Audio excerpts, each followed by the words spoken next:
오늘 하나님께서 주신 말씀 마태복음 11장 20절에서 27절까지 말씀입니다. 찾으신 줄 알고 제가 봉독해 드리도록 하겠습니다. 예수께서 권능을 가장 많이 행하신 고을들이 회개하지 아니하므로 그때에 책망하시되 화 있을진저 고라시나 화 있을진저 벳세다야 너희에게 행한 모든 권능을 두로와 시돈에서 행하였더라면 그들이 벌써 베옷을 입고 제에 앉아 회개하였으리라. 내가 너희에게 이르노니 심판날에 두로와 시돈이 너희보다 견디기 쉬우리라. 가버나움아 내가 하늘에까지 높아지겠느냐 음부에까지 낮아지리라. 내게 행한 모든 권능을 소돔에서 행하였더라면 그 성이 오늘까지 있었으리라. 내가 너희에게 이르노니 심판날에 소돔 땅이 너보다 견디기 쉬우리라 하시니라. 그때에 예수께서 대답하여 이르시되 천지의 주제이신 아버지여 이것을 지혜롭고 슬기 있는 자들에게는 숨기시고 어린아이들에게는 나타내심을 감사하나이다. 옳소이다. 이렇게 된 것이 아버지의 뜻이니이다. 내 아버지께서 모든 것을 내게 주셨으니 아버지 외에는 아들을 아는 자가 없고 아들과 또 아들의 소원대로 계시를 받는 자 외에는 아버지를 아는 자가 없느니라. 아멘. 지난주까지 8장에서부터 10장까지 예수님이 누구신지와 제자란 어떤 사람들인가에 대해서 우리가 살펴보았죠. 자, 오늘은 새로운 이야기로 들어갑니다. 11장으로 들어가요. 자, 여러분, 우리가 이 마태복음이라고 하는 것은 실제 그 당시에 일이 벌어진 그 시간 순서대로 기록된 게 아니에요. 그것이 아니라 어떤 주제를 가지고 그 주제를 설명하기 위해서 예수님 당시에 있었던 일들을 그 주제에 맞는 것들로 모아놨단 말이에요. 그래서 지난주까지 우리가 8, 9, 10장 그 앞에 뭐가 있었어요? 산상수훈 이야기 있었고 그 앞에는 예수님의 탄생에 관한 이야기 있었잖아요. 그렇죠? 그래서 지난주에 있었던 이야기는 결국 뭐예요?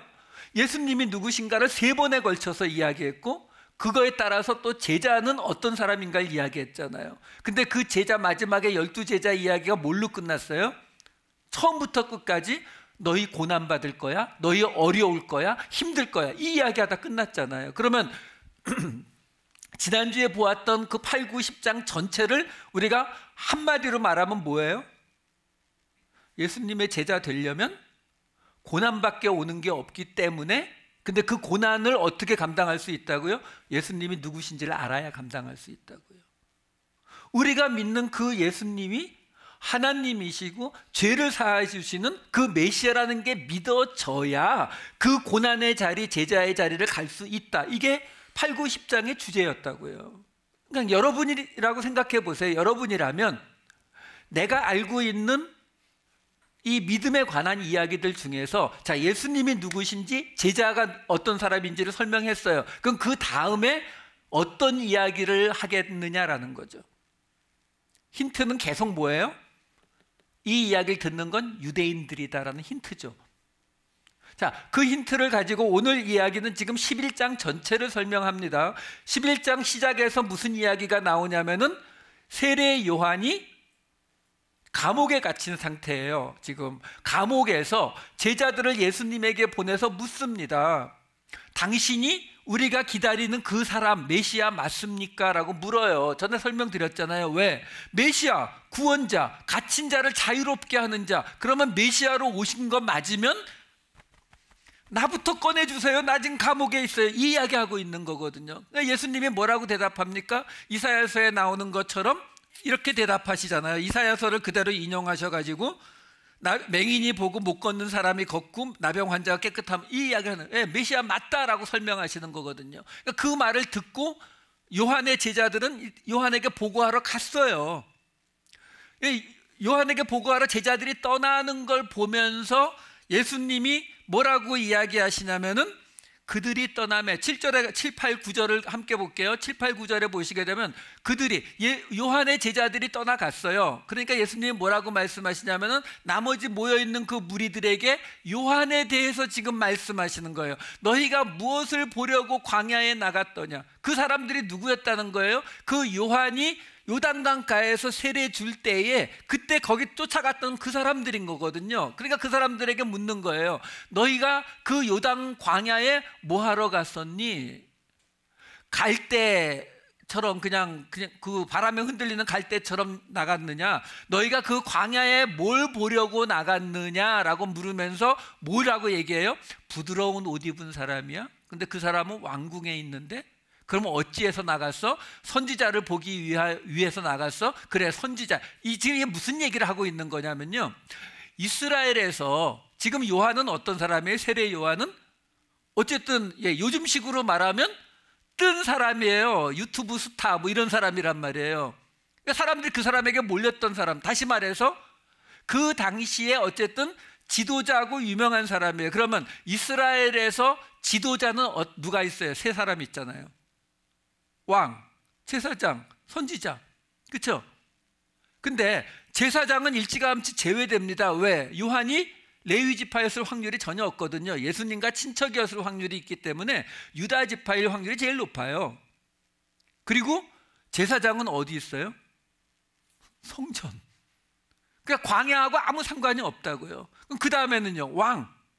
그 왕 설명하고 있는 거예요. 지금 부드러운 옷 입은 사람 왕궁에 있어. 그럼 남는 게 선지자 하나 남거든요.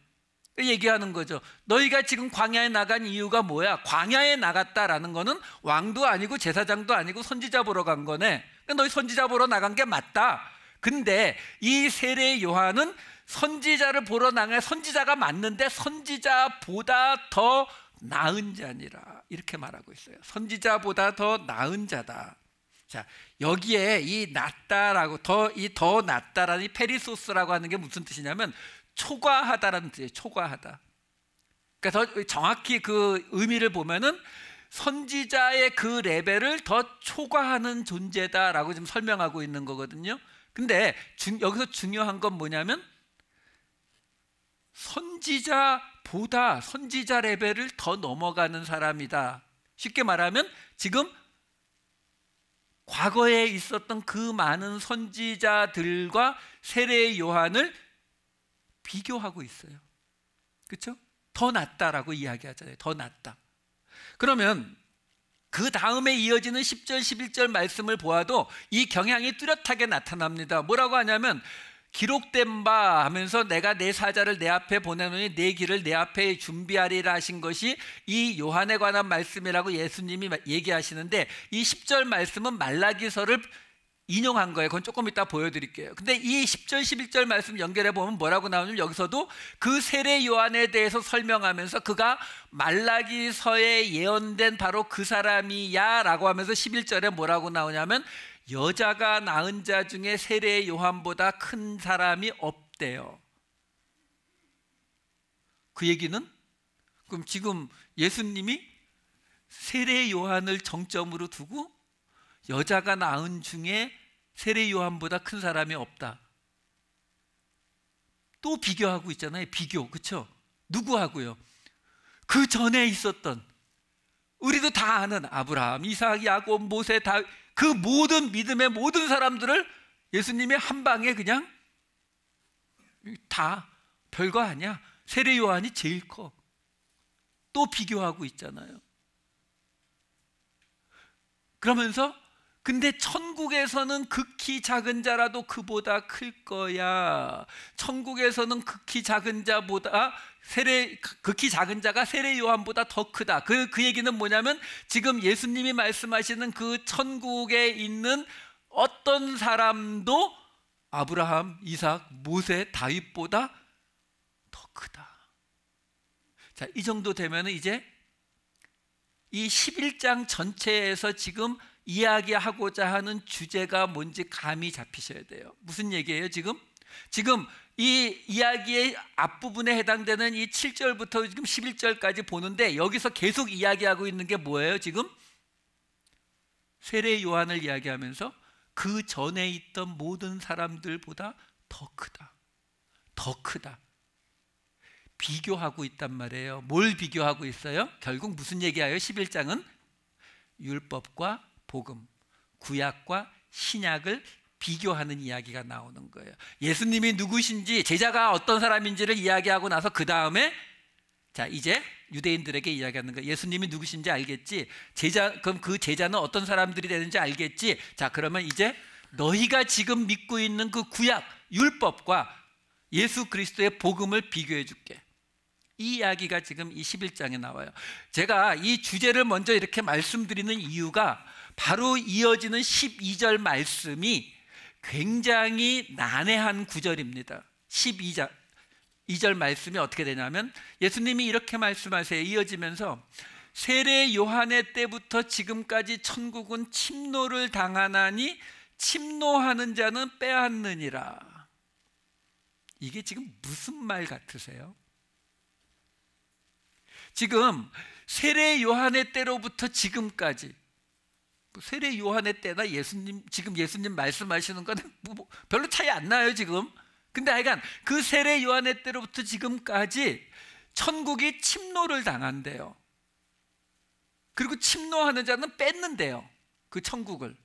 그럼 이게 크게 두 가지로 해석이 돼요. 하나는 이제 이 세례 요한의 때부터는 이제 예수님의 복음이 전파되니까 복음을 가진 사람, 믿음을 가진 사람들은 그 천국을 침노해서 그 천국을 갖게 된다, 이렇게 해석하기도 하고, 반대로 정반대의 뜻으로 세례 요한 때부터는 이제 천국이 공격을 당해서 이 천국을 공격해 와서 우리에게서 천국을 뺏어가 버린다. 이게 어려운 이유가요, 여기에서 이 침노를 당한다라고 하는 이 비아제타이라고 하는 이 헬라어 단어가 이 수동태냐 이 중간태냐 이 태에 따라, 문법에 따라서 전혀 반대쪽으로 해석이 돼서 그래요. 그래서 여러분 보여드릴게요. 실제로 우리 그 한글 성경의 표준 세번역하고 공동 번역이 어떻게 번역을 하고 있는지 보여드릴게요. 세번역에서는 이렇게 읽습니다. 세례자 요한 때로부터 지금까지 하늘나라는 힘을 떨치고 있다. 그리고 힘을 쓰는 사람들이 그것을 차지한다. 다시 말해서 믿음이 있고 힘이 있는 사람들이 천국을 갖는다라는 뜻으로 나오잖아요. 근데 맨 밑에 공동 번역을 보시게 되면 세례자 요한의 때부터 지금까지 하늘나라는 폭행을 당해왔다. 그리고 폭행을 쓰는 사람들이 하늘나라를 빼앗으려고 한다. 정반대로 이게 지금 우리가 사용하고 있는 세번역과 공동 번역의 모습이에요. 영어 성경을 보면은 NIV나 NLT 같은 건 두 개가 이 세번역하고 똑같이 긍정적인 쪽에서 이 구절을 해석하고 있고, 그 외 나머지 모든 영어 번역은 공동 번역과 똑같이 해석하고 있습니다. 그럼 이게 문법상으로 둘 다 맞거든요. 그러니까 이거 어느 쪽으로 해석하느냐에 따라서 전혀 반대 이야기가 되는 거예요. 믿음을 가진 사람들이 천국을 가져간다라는 의미가 되느냐, 아니면 바깥에 있는 나쁜 사람들이 우리에게서 천국을 빼앗아 간다는 의미가 되느냐. 여러분들은 어느 쪽이 맞을 것 같으세요? 그래서 이 전체 주제가 뭔지를 우리가 파악하고 있어야 여기에서 우리가 선택이 가능해지는 거예요. 근데 지금 전체 주제가 뭘 얘기하고 있다고요? 구약과 신약, 율법과 복음을 지금 비교하는 이야기를 지금 하고 있는 거거든요. 그게 무슨 이야기예요? 그러면 세번역의 번역을 따르게 되면은 구약과 복음이 구별됩니까? 안 되죠. 왜요? 구약에서도 하나님의 율법을 잘 지키면 천국 가는 거 맞잖아요. 못 지켜서 그렇지. 그렇죠? 그러니까 그 힘을 쓰는 사람을 율법을 지키는 자라고 보든 복음을 받아들인 자라고 보든 똑같은 이야기가 되어버리거든요. 근데 공동번역의 번역을 보시게 되면 어떻게 돼요? 구약 때는 천국을 어떻게 받았어요? 구약 때에는 율법을 지키고 아브라함의 후손이면 천국을 받는 거예요. 그렇죠? 근데 지금 세례 요한의 때로부터, 세례 요한이 지금 어떤 상황이에요? 감옥에 있다 그랬잖아요. 그 세례 요한의 때로부터는 이제 천국을 빼앗긴다는 거예요. 한마디로 핍박을 받는다라고 하는 거예요. 복음의 시대에는 핍박을 받기 때문에 그 폭행을 쓰는 사람들이 하늘나라를 빼앗아가는 시대가 열렸다라고 지금 예수님께서 설명해 주고 있다라는 거예요. 그렇게 하면은 이제 그 다음에 이어지는 13, 14절이 우리의 이해하기가 훨씬 쉬워집니다. 모든 선지자와 율법이 예언한 것은 요한까지니 만일 너희가 즐겨 받을진대 오리라 한 엘리야가 곧 이 사람이니라. 다시 말해서 모든 선지자와 율법, 구약의 이 영향은 요한까지로 끝난다는 거죠. 그런데 너희가 즐겨 받을진대 오리라 한 엘리야가 곧 이 사람이니라. 자, 이게 지금 무슨 말을 지금 우리에게 하고 있는 거냐면, 자, 너희가 즐겨 받을진대, 이 즐겨 받는다라고 하는 이 말이 너희가 원한다면이라는 뜻이거든요. 문제는 그 위에 모든 선지자와 율법이 예언한 것은 요한까지 이 엘리야가 올 것이다라고 말한 이 이야기가 어디서 나오는 이야기냐면 말라기에서 나오는 이야기거든요. 그러면 그 말라기의 말씀을 보면은 지금 요 즐겨 받을진대의 뜻이 좀 정확히 나와요. 말라기 4장 5절 6절 말씀을 보면은 바로 요 이야기가 나온다고요. 보라, 여호와의 크고 두려운 날이 이르기 전에 내가 선지자 엘리야를 너희에게 보내리니.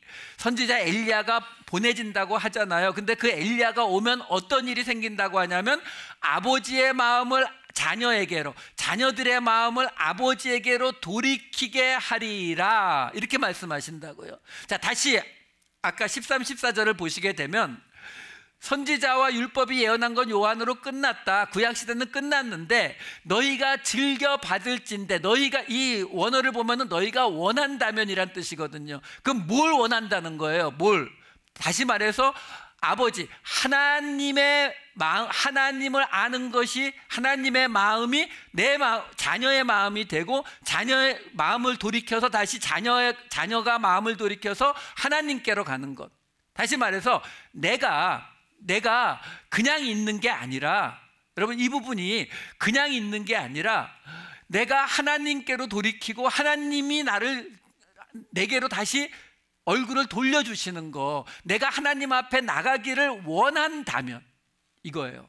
내가 하나님 앞에 다시 돌이켜서 하나님 앞에 나아가고 하나님도 내 죄를 보지 않으시고 그 얼굴을 돌이켜서 나를 보아주신다면, 그걸 우리가 진정 원한다면 이 세례 요한은 너희에게 엘리야가 될 것이다. 말라기서에서 예언한 바로 그 엘리야가 될 것이다 라고 지금 설명하고 있다라는 거예요. 그러니까 지금 정리해 보면 세례 요한의 때로부터 천국을 원하는 이제 복음의 시대가 열렸으니까 천국을 원하는 자들은 핍박을 받는데, 그 핍박을 받는 그 속에 우리 안에 하나님께로 돌이키고자 하는 그 마음이 있다면 지금 예수님은 그 엘리야로 예비가 된 메시아로 오신 분이라는 것을 너희가 알 수 있을 것이다 라고 설명하는 거예요.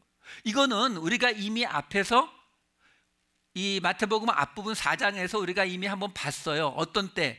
베드로와 요한,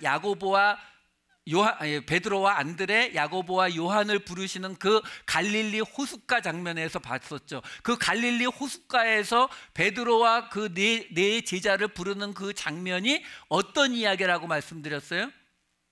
바로 갈릴리라고 하는 지역을 거기에서 뭐라고 설명하고 있었습니까? 오랜만에 다시 볼까요? 마태복음 4장 15절 16절.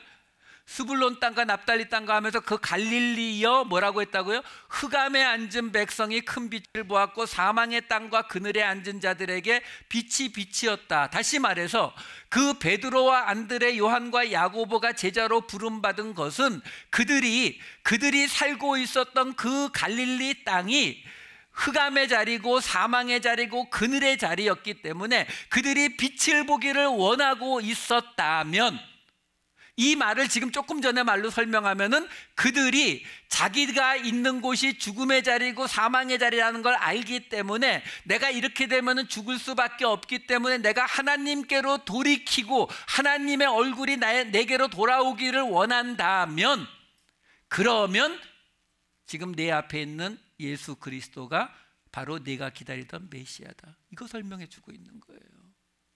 이것이 우리에게 생각보다 은근히 중요합니다. 왜 그러냐면 우리가 은혜로 구원받는 게 맞는데 문제가 하나 있어요. 어떤 문제가 있냐면 우리 마음 안에 그 갈급한 심령이 있느냐라는 거예요. 그거 없으면은요, 그 자리가 사실은 믿음의 시작점이에요. 내가 지금 교회도 열심히 다니고 내가 지금 뭐 기도도 많이 하고 뭐 이 정도면 됐지 이렇게 생각하고 있다가는 어떤 문제가 생긴다고요? 예수님이 오셨는데 알아보질 못한다니까요. 여러분 맨날 뭔가 바깥에서 뭐 말이 왜 이렇게 사탄 마귀가 나를 뭐 해서 예수님하고 떨어지게, 이게 아니라 우리가 가장 경계해야 되는 건 그 자리가 아니라 바로 내가 이만하면 됐지라는 그 생각 자리예요. 왜 지금 이 모든 이야기는 누구에게 하고 있는 거예요? 하나님을 모르는 자가 아니라 하나님을 안다고 하는 유대인들에게 하고 있는 이야기라고요. 그 하나님을 안다고 하는 그 유대인들이 예수님은 못 알아보더라라는 거죠. 지금 우리 마태복음 쭉 오면서 봤잖아요. 그 유대인들이 알아들을 수 있는 구약의 말씀들을 계속 가져다 대면서 봐라, 이렇지 않니? 이렇게 예수님이 메시아로 온 거 맞잖아 계속 이야기를 하잖아요. 근데 그럼에도 불구하고 그들은 못 듣더라는 거죠. 마태복음 11장 15절부터 17절 보면 뭐라고 나와요? 예수님이 말씀하시죠. 지금 이 세대, 바로 지금 예수님 앞에 있는 그 유대인들을 뭐라고 비교할까라고 이야기하면서 피리를 불어도, 잔치가 있어서 피리를 불어도 춤을 안 추고 슬픈 일이 있어가지고 울어도 너희가 가슴을 치지 않더라. 왜요? 굳어져 있어서 그래요. 마저 설명하고 갈게요. 18절부터 그 다음에 이어지는 18절 19절을 뭐라 그래요?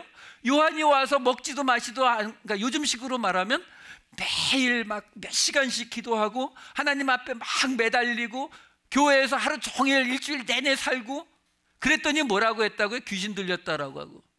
저 너무 심하다. 반대로 예수님은 와서 먹고 마시고 그랬더니 이번엔 또 먹는 걸 탐하고 포도주를 즐기는 사람이라고 하면서 또 비난하고. 그러니까 지금 이 모든 이야기가 지금 무슨 얘기를 하고 있는 거예요?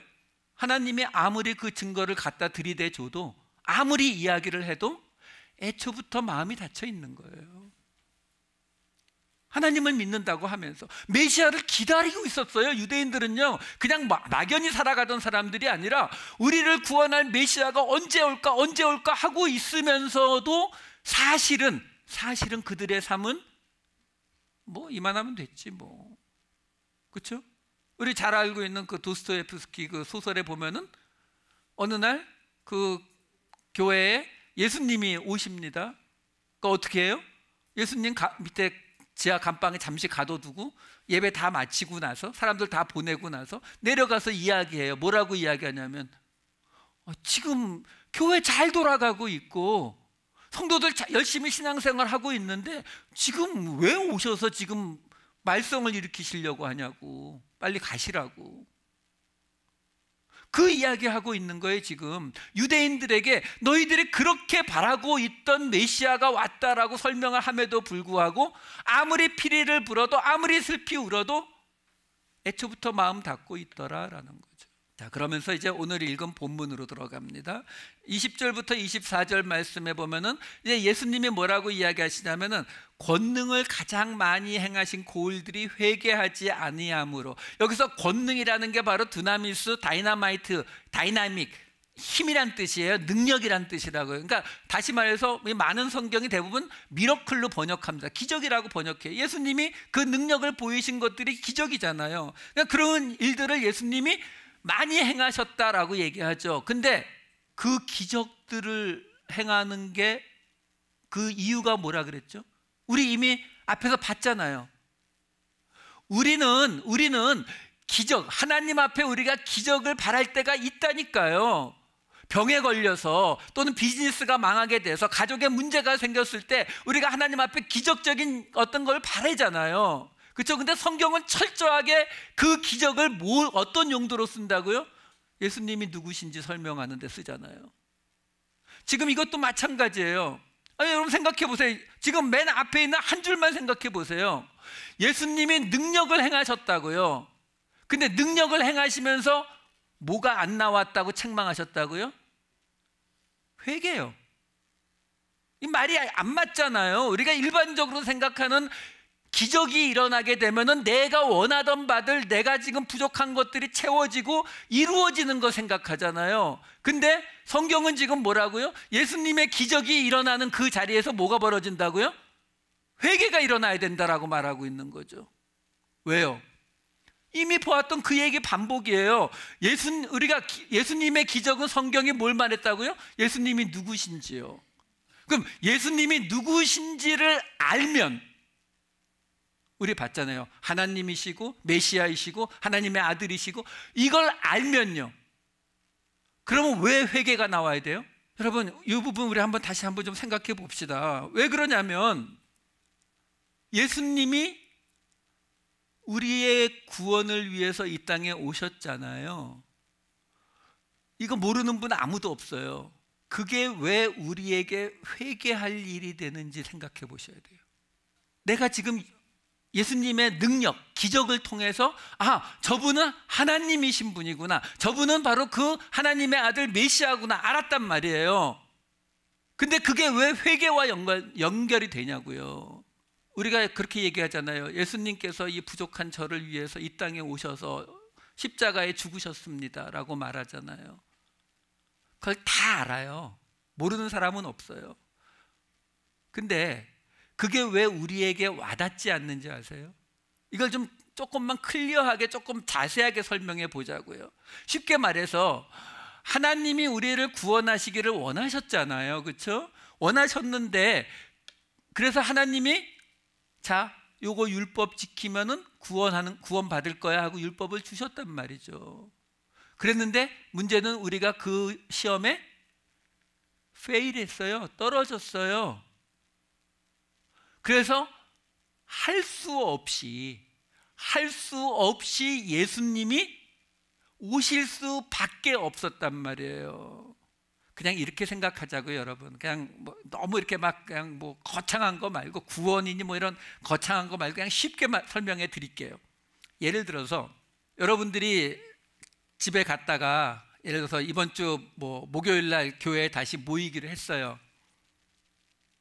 그래서 다 와가지고 또 예배 드리고 다 집에 가는 거예요. 근데 여러분 중에 한 사람이 7시에 모여서 8시에 다 끝나고 집에 갔는데 9시에 전화가 온 거예요. 목사님, 나 교회에 전화기 놓고 왔어요. 그럼 어떻게 해야 돼요? 어떻게 해요? 예, 그럼 교회에서 봐요. 밤에 와서 교회 문을 열고 여러분들 그 전화기를 꺼내서 줬어요. 그러면 그분이 저한테 미안해 할까요, 안 할까요? 미안해 하죠. 우리 교회에 그렇게 뻔뻔하신 분 없잖아요. 여러분, 지금 아주 가벼운 걸로 설명해 드린 거예요. 우리를 구원하시기 위해서 예수님이 우리 오셨다라는 그 말은요, 나 때문에, 내가 전화기를 놓고 가서 나 하나 때문에 할 수 없이, 다른 방법이 더 이상 없어서 할 수 없이 예수님이 오셨다라는 거예요. 그러니까 그 사실을 알면, 그 사실을 알고 나면 예수님이 하나님이시고 하나님의 아들 메시아신데 이 땅에 오실 수밖에 없는 이유가 내가 지금 전화기를 놓고 간 그것 때문에 할 수 없이 오셨다라는 걸 알면 무슨 말 하겠어요? 예수님 정말 고맙고 미안합니다. 그 미안합니다가 뭐예요? 그게 회개잖아요. 여러분, 우리에게서 이게 잘 안 잡히는 이유가, 우리가 나는 죄인입니다 말은 하는데, 그게 그냥 내가 그냥 성경이 말하니까 나는 죄인이고 그런 거지, 이렇게만 생각하기 때문에 그래요. 실제로 내가 저지른 죄들 때문에, 내가 변하지 못하는 그 부분들 때문에 할 수 없이 예수님이 나 때문에 오셨다라고 생각하게 되면 이게 얘기가 달라지는 거라고요. 근데 문제는 내가 죄인이라는 게 깨달아지질 않거든요. 그러니까 이게 그냥 지식으로 머무는 거예요. 이런 이야기를 들어도 심각하게 안 느껴지는 게 내가 죄인이라고 하는 게 완전히 느껴지지가 않으니까. 근데 어떻게 해야 그게 느껴져요? 제대로 살아보려고 하면은 느껴진다고요. 제대로 살아보려고 하면요. 뭐 또 이렇게 한번 비유해 볼까요? 우리 교회는 이제 이번 2월 달부터는 일주일에 월화 수목 금 토요일 하루 빼고 교회에 매일 모여서 기도하기로 합시다. 만약에 그걸 우리가 꼭 해야 된다라고 생각을 했다고 쳐요. 또 그 한 사람, 아까 전화 놓고 간 사람하고 다른 사람이, 그 사람이 빠졌단 말이에요. 빠져서 어떻게 한 거예요? 할 수 없이 하루 빠지셨으니까 할 수 없죠. 뭐 저하고 단둘이 만납시다. 그렇게 된 상황인 거예요. 쉽게 말씀드리면 나 때문에 예수님이 오셨다고요. 그걸 지켜보려고 하니까 안 되더라는 거거든요. 문제는 우리가 예수를 이미 믿기 때문에, 예수님을 믿는 그 믿음이 있기 때문에 우리 안에 죄를 안 지려고 하는 마음이 분명히 있어요. 죄를 안 지으려고 했는데 죄를 짓게 되는 거예요. 애초부터 뭐 그냥 대강 사는 사람은 아무 감각이 없어요. 죄를 안 지려고 해봤는데 죄를 짓게 되었을 때에, 그래서 이번에는 꼭 전화기를 꼭 집에 가져가야지 했는데 또 놓고 왔단 말이에요. 3번째 놓고 오고 4번째 놓고 오고 이랬단 말이에요. 그럴 때에 그 상태라고 생각하시면 돼요. 도대체 나 왜 이러지? 나이가 드니까 이제 맨날 까먹네. 왜 이러지? 그 마음이 생길 거 아니에요. 그걸 사도 바울이 로마서에서 이렇게 설명합니다. 로마서 7장 22절에서 24절. 내 속사람으로는 하나님의 법을 즐거워하되, 이제 진짜 전화기 놓고 가지 말아야지. 근데 내 지체 속에서 다른 법이 내 마음의 법과 싸워서 죄의 법으로 나를 사로잡는데요. 또 놓고 갔네. 오호라, 나는 공고한 사람이로다. 이 사망의 몸에서 누가 나를 건져낼까? 한탄이 나오는 거예요. 또 전화기 또 놓고 왔네. 어떻게 또 전화하지? 근데 재밌는 건요, 이렇게 한탄이, 탄식이 나왔는데 곧장 이어지는 25절은 이렇게 이어집니다. 우리 주 예수 그리스도로 말미암아 하나님께 감사하리로다. 그러니까 이 예수 그리스도가 계신 것이 나한테 감사가 되는 이유가 뭐라고요? 죄와 싸워서 실패했던 그것을 내가 가지고 있을 때 예수 그리스도의 오심이 나에게 감사가 되는 거라고요. 이거는 우리 기독교 교리의 가장 근본이에요, 여러분. 지금 그 얘기를 하고 있는 거예요. 갈릴리 그 자리에 있는 것처럼 우리가 하나님의 말씀을 지키려고 할 때에, 그리고 그것을 실패를 겪을 때에, 우리의 본질이 뭔지를 깨달을 때에, 그때에 우리는 뭐 하게 된다고요? 오늘 이 11장 말씀을 하면은 하나님께로 돌이키려는 마음이 생기게 되고, 그 하나님께로 돌이키려는 그걸 원하게 되면 세례 요한이 엘리야고 예수님이 메시아가 된다라는 거예요. 우리 마음에 그 소망이 있어야 그 일들이 이루어진다라고 우리에게 설명해 주고 있는 겁니다. 25절에 가면 그때 예수께서 대답하여 이르시되 라고 이야기하면서, 이것을 지혜롭고 슬기 있는 자들에게는 숨기시고 어린아이들에게는 나타내심을 감사하나이다. 지금 이야기하고 있는 바로 이 예수 그리스도가 메시아 하나님으로 오셨다는 이것을 지혜롭고 슬기 있는 자들에게는 감추시고, 어린아이들, 여기 어린아이 말을 잘 못하는 무식하다는 뜻이에요. 그런 사람들에게는 나타내시는 것을 감사합니다라고 지금 말하고 있어요. 자, 27절 말씀을 하고 같이 설명해 드릴게요. 27절에 뭐라고 나옵니까? 아버지께서 모든 것을 내게 주셨으니 아버지 외에는 아들을 아는 자가 없고, 아들과 또 아들의 소원대로 계시를 받는 자 외에는 아버지를 아는 자가 없느니라. 자, 여러분 보세요. 지금 예수님이 이 모든 것들을 설명하고 계신 거예요. 뭘 설명했어요? 바로 예수님이 메시아로 오셨다는 그 복음을 설명해 주고 있는 거거든요. 그 구약의 시대는 끝나고 지금 이 새로운 시대가 열렸는데, 그 새로운 시대에 지금 예수님의 시대, 메시아의 시대가 왔다라는 걸 지금 설명하신 거거든요. 근데 그걸 지금 뭐라고 말하냐면 지혜 있고 슬기 있는 자. 여기서 이 사람들은 누구예요? 바로 제사장이고 바리새인들이고 율법을 잘 알고 있는 그 사람들이죠. 근데 그 사람들이 있고, 그 다음에 어린아이와 같은 자, 이쪽에다가 또 비교하고 있잖아요. 마지막으로 또 구약에 해당되는, 율법에 해당되는 자들에게는 하나님이 숨기셨고 어린아이들에게는 나타내셨다.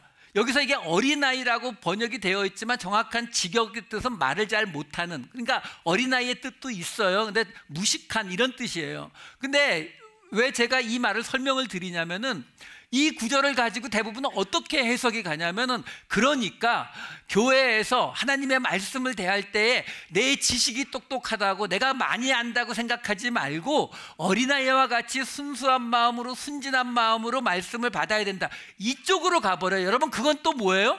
그거 율법 방식, 구약 방식이에요. 지금 그걸 얘기하고 있는 게 아니라고요. 그래서 17절에 뭐라고 나와요? 지금 계속 이야기하는 주제가 뭐예요? 예수 그리스도를 아는 것이에요. 그래서 앞에서 예수 그리스도에 대해서 설명해 주고, 그 예수 그리스도의 시대가 열린 것을 지금 11장이 구약과 비교해 주고 있는 거거든요. 그러면 그 예수 그리스도가 누군지 아는 것이란 말이에요. 근데 그 예수 그리스도가 누군지 아는 것을 27절에 보면은 어떻게 알 수 있다라고 나옵니까? 아버지께서 예수님의 아들, 예수님에게 아버지가 아버지만 아들을 알고, 그 다음에 아들과 아들의 소원대로 계시를 받는 자 외에는 아버지를 아는 자가 없느니라. 다시 말해서 하나님이 누구신지, 예수 그리스도가 누구신지를 우리가 알게 되는 것은 우리가 어린아이처럼 순수한 마음을 가져서가 아니고요, 예수님의 소원대로, 예수님의 뜻대로 예수님의 계시를 받은 자가 알게 되는 거예요. 우리가 뭘 해서 알게 되는 게 아니고, 여러분, 은혜로 구원을 받는다는 포인트가 바로 이 포인트예요. 우리가 그냥 받았다니까요. 제자할 때 이미 얘기했잖아요. 그냥 선택받은 제자이기 때문에 예수님이 당신의 소원으로 우리로 그 예수님을 알 수 있게, 하나님을 알 수 있게 해주셨다고요. 그래서 25절에 지혜 있고 슬기 있는 자들에게는 아예 감추어 버렸다는 거예요. 그 사람들이 어떤 노력을 안 해서가 아니라 그냥 감추어 버렸고, 지금 이 말을 잘 못하는 무식한 사람들에게는, 제자들에게는 그걸 나타내 주셨기 때문에 우리가 그것을 알게 되었다라는 거예요. 그러니까 이렇게 생각하시면 돼요, 여러분. 가끔 극장에 3D 영화 나오잖아요. 3D 영화. 그 3D 영화 가서 보면은 안 보입니다. 그렇죠? 안경 써야 되잖아요. 안경. 똑같은 거예요. 우리가 예수 그리스도가 누군지 알게 된 건요, 지금 이 이야기를 듣는 유대인들보다 우리가 뭐가 나아서가 아니에요. 예수님이 우리에게 그 안경 주셔서 그래요. 그 안경 쓰고 있기 때문에 우리에게만 보이는 거예요, 여러분. 지금 이 마태복음의 이야기는 이제 새로운 시대가 열린 거예요. 하나님과 제사장과 유대인들이 있던 시대에 하나님과 성직자, 목사와 평신도가 있던 시대가 아니에요. 지금 우리의 시대는 어떤 시대예요? 하나님이신 예수님과 제자인 우리만 있는 시대인 거예요. 이런 새로운 시대가 지금 열렸거든요. 그러면 그 새로운 시대를 우리가 깨닫기 위해서는 우리에게 익숙한 자리를 떠나야 돼요. 유대인들이 왜 예수님을 못 알아봤다고요? 그들은 그들의 있는 땅이 갈릴리 땅이 아니라고 생각했거든요. 사망의 음침한 골짜기가 아니라고 생각했어요. 내가 이만큼 제사 드리고 이만큼 기도하고 이만큼 하나님 섬기면 잘하고 있다라고 생각이 됐거든요. 여러분, 필요하지 않으면 우리 눈에 아무것도 보이지 않아요. 필요를 먼저 느껴야 되는 거거든요. 지금 그 이야기를 하고 있는 거예요. 예수님께서 이제 그 구약의 시대는 끝났다. 이 세례 요한의 때로부터는 이제는 지키지 않으면 천국을 빼앗기는, 그 핍박 속에서 천국을 지켜야 하는 그러한 시대가 열렸다. 이미 세례 요한이 감옥에 들어가 있는 모습들을 봐라. 그러므로 너희의 마음에 하나님께 돌이키겠다는 그 마음을 가지고 있으면 예수님께서 우리에게 이 세상을 볼 수 있는, 예수를 알 수 있는 안경을 씌워 주실 것이고, 그 안경을 통해서 우리는 하나님을 알고 하나님을 섬기며 나아갈 수 있는 제자로 부름받게 되는 것이다 라고 설명을 해주는 거예요. 그래서 이 다음 주에 무슨 이야기가 이어져요? 안식일 이야기가 나오는 거예요. 이거 좀 유대인들에게 하는 얘기예요. 유대인들이 그들의 이미 이때까지 1500년 동안 가장 많이, 왜? 일주일에 한 번씩 지켜야 되잖아요. 안식일은 가장 중요하게 여겨왔던 그들의 일상에 가장 중요했던 안식일에 대해서 예수님이 그 안식일 해체를 시켜버리신다고요. 근데 예수님은 또 안식일 지켜요. 왜? 안식일 자체가 문제가 아니라 그들로 새 시대가 온 것을 깨달으라는 뜻이거든요. 너희가 그토록 익숙해하던 안식일, 당연한 거라고 생각했던 그것도 이제 바뀌는 시대다라고 설명해 주고 있는 거예요. 그래서 오늘 아까 일어나서 움직이자라고 말씀드리는 거예요. 계속 앉아 계시면은요, 성전에, 교회에 계속 앉아 계시면은요 50견 와요. 움직이려고 하면은 아파진다고요. 일어나셔서 움직이셔야 되는 거예요. 피리 소리가 들리면 춤출 수 있어야 되고요. 슬피 우는 소리가 들리면 가슴을 치면서 함께 통곡하는 것이, 우리가 살아있는 예수 그리스도의 말씀 속에 살아간다면 우리는 살아있는 자잖아요. 살아있는 자면은 움직여야죠. 피리 소리가 들리면 춤출 수 있어야 되고요. 울음소리가 들리면 함께 울 수 있어야 되는 것이 예수 그리스도를 믿는 사람들의 모습이다라는 겁니다. 여러분, 우리는 올해부터 이제 구제와 선교를 시작하는 거예요. 다른 위대하고 거대한 일을 하자는 게 아니에요. 이제 움직여 보자는 거예요. 움직여서 굳어버린 그 몸을 움직이면 뭐가 느껴진다고요? 감당 안 되는 내 자신이 보이기 시작하고요. 그 감당 안 되는 내 자신이 보여지면 한탄이 벌어지고요. 탄식이 나오고요. 탄식이 나오면 하나님께 돌이키고 싶은 마음이 생기고, 그 하나님께 돌이키게 되면 우리는 예수 그리스도를 보게 될 거다. 이것이 하나님께서 오늘 우리에게 주시는 말씀입니다. 이 말씀과 함께 이제 일어서 움직여 나가는 저와 여러분 되시기를, 우리 원 커뮤니티 교회 되시기를 우리 주 예수 그리스도의 이름으로 축원드립니다.